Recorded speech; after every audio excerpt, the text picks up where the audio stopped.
मनुष्य के जीवन में सुख और दुख जो भी आपके जीवन में अगर है, ऐसा समझ लो सुख और दुख का जो सबसे बड़े कारण है वो हमारे अपने कर्म है। अगर हमने अपने कर्म पे ध्यान दिया तो अब समझ लीजिए आपके जीवन में सुख ज़्यादा है। अगर हमने अपने कर्म में ध्यान नहीं दिया तो हमारे जीवन में दुख ज़्यादा है।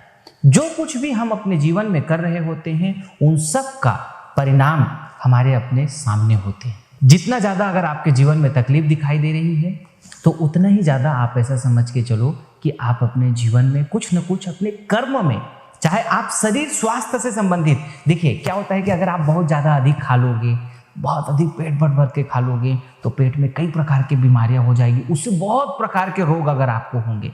बहुत फर्क पड़ता है आपके खान पान का। अगर आप बहुत भयानक मांसाहार सेवन कर रहे हैं तो दो तरीके से, एक तो आप अपने शरीर को भी खराब किए और साथ में जो है जीव हत्या का भी आपको पाप लगा। अगर मनुष्य को आप बहुत ज़्यादा परेशान करते हो, लोगों को बेइंतहा परेशान करते रहते हो, तो उसका जो अंतिम है वो बहुत ही ज़्यादा खतरनाक स्थिति में होती है। ऐसी एक कहानी सुनाता हूँ आपको मैं। एक राजा थे, राजा बन गए इसलिए क्योंकि राजा के घर में पैदा हो गए, इसलिए राजा के बेटा राजा हो गया।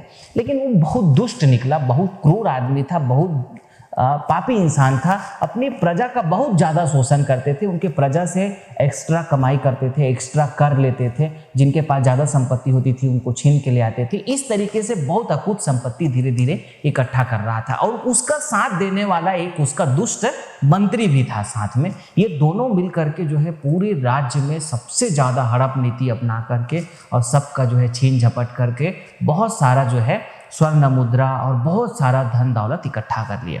अब बहुत सारा धन दौलत इकट्ठा कर लिए तो उनके मन में हुआ, थोड़ा डर लगने लगा कि ये कहीं इधर उधर ना हो जाए, इसको कहीं एक गुप्त स्थान में छिपा दिया जाए।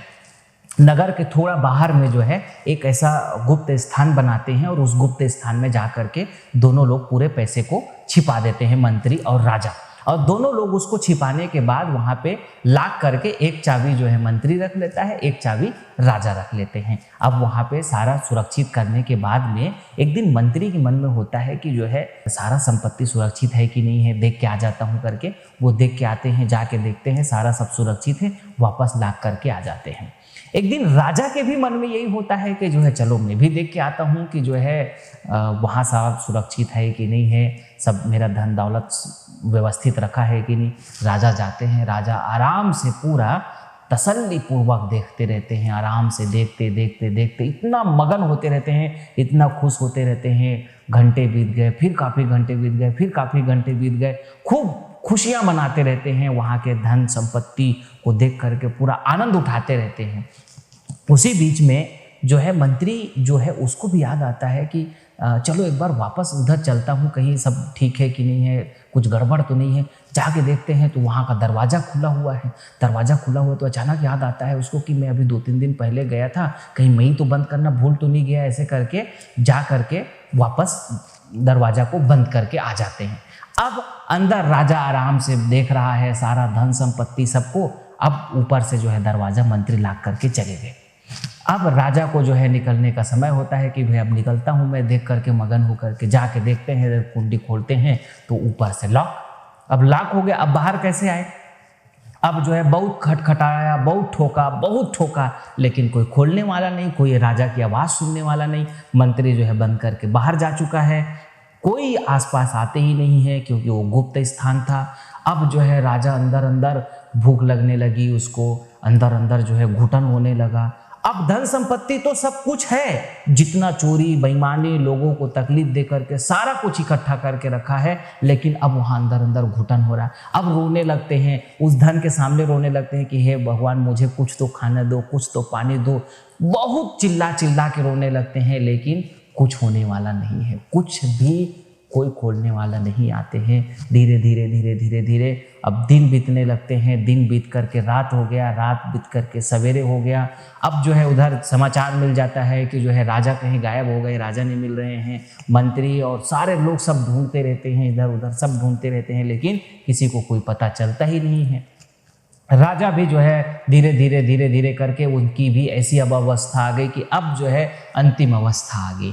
तो अब जो है उसने सोचा कि अब आखिर मैंने इतना पाप किया तो उस पाप का लोगों को कैसे बताऊं करके फिर अब तो ऐसे मर ही रहा हूँ करके जो है अपना खून से जो है वहाँ पे थोड़ा लिखता है कि जो है पाप कर्म का फल यही है कि मैंने ये सब धन इकट्ठा तो किया, लेकिन ये सब कोई साथ नहीं गया और मेरे ज़रूरत में ये कोई काम नहीं आए, न ये पानी बन सका, न ये खाने बन सका। अब जो है धीरे धीरे सब खत्म होने लगा, राजा अंतिम में ख़त्म ही हो जाता है। फिर अब मंत्री जो है देखा कि जो है राजा अब तो आ नहीं रहे हैं, चलो मैं अपने जा कर के संपत्ति को देख के आता हूँ। जाके देखते हैं तो राजा वहाँ पे अंदर मरा पड़ा है, सब सड़ गया है, पूरी बदबू आ रही है और जो है सारा धन संपत्ति वैसे के वैसे पड़ा हुआ है। वहाँ पे लिखा हुआ है कि जो है ये अन्याय और मेरे कुकर्मों का और लोगों के सताए हुए धन के कारण मुझे ये तकलीफ़ मिली है।